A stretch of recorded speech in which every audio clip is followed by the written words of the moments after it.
So mga pamangkin, ililipat na natin ngayon ng chicken grower house, yung ating binili before na 20 heads na week-old na Rhode Island Red. So kung napanood nyo yung reels ko na in-upload before, bumili ako ng 20 heads ng Rhode Island Red, which is may isang BPR doon. And then, for some reason, may dalawang fatality, so 80 na lang sila ngayon. And then nililipat nila natin ngayon sa chicken house. Gumawa na rin ako ng magandang chicken house para sa kanila. At nilagyan na rin natin ng kusot.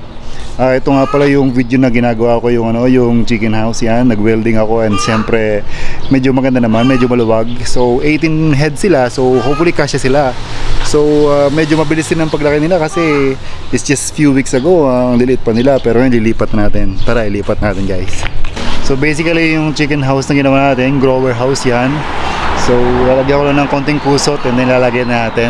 All DIY yan. Ganda yan pag nakita nyo. Ito pa rin yung ating yung ating paitlugan na chicken house. Tinanggal ko yung dating chicken house dito sa harap. And then yun yung BPR natin. Ayun yan, yun yung BPR natin. Medyo malaki na sila. Ililipat nyo na rin sila sa free range. 4 months na sila. Tara, lipat na natin ang ating Rhode Island Red Pure.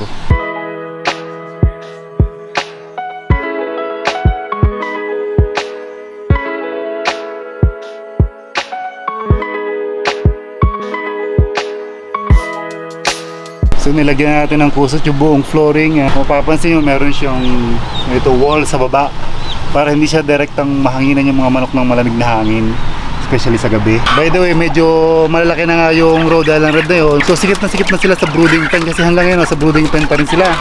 Na-delay yung ating paggagawa ng grower house.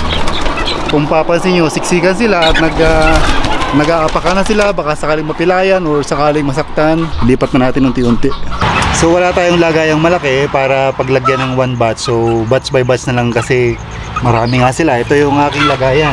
Ito yung first batch, 6. Tara, ilagay natin sa loob ng grower house. For the first time nila, pupunta sa isang medyo maluwag na cage.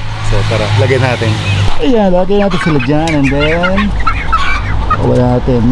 Labas kayo, labas. Ayaw nila lumabas, naninibago sila. Ayan, labas na kayo. Ayan, mabalik sa kulungan.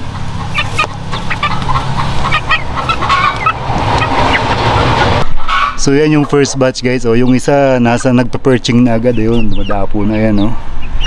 Ayan, wow. Siguro isipin na parang ang luwag na ito for the first time nakakapaglaro-laro. Anyway, kunin natin yung the rest of the batch. Ayan sila Ayan guys, nailipat na natin lahat. 18 heads. Medyo malaki na sila. Medyo na-late ang lipat natin sa grower house kasi nga nagawa pa ako. Mukhang na-enjoy naman nila kasi mas malawak. Yan nag-uumpisa na silang i-enjoy ang kanilang perching bar na ginawa kong DIY na perching bar. Ayan, lulusog nila Mukhang na-enjoy nila, mas spacious. Siguro ninibago sila. So para silang siguro nasasabi nila na wow, this is a real farm. At siyempre tuwan-tuwa ito. Ay, wala kasi nakita yan. So yan yung binili kong week-old na sisiw na nakita nyo sa mga reel ko. Ayan yun. So ayan, nilalaki na nila. Now they are 2 months exactly. Ngayon ko lang nakita yung mga kaya bigla ako natuwa.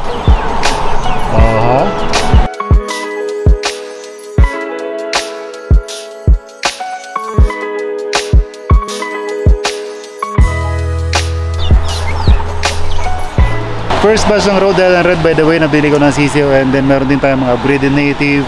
Makita nyo soon yung mga itsura nila, mga breed nila. By the way, for now ito. Sa mga pamangkin, pakisubscribe na rin tsaka pakifollow. So para ito yung ating backyard farm journey hanggang sa magkaroon tayo ng malaking farm. Ito yun.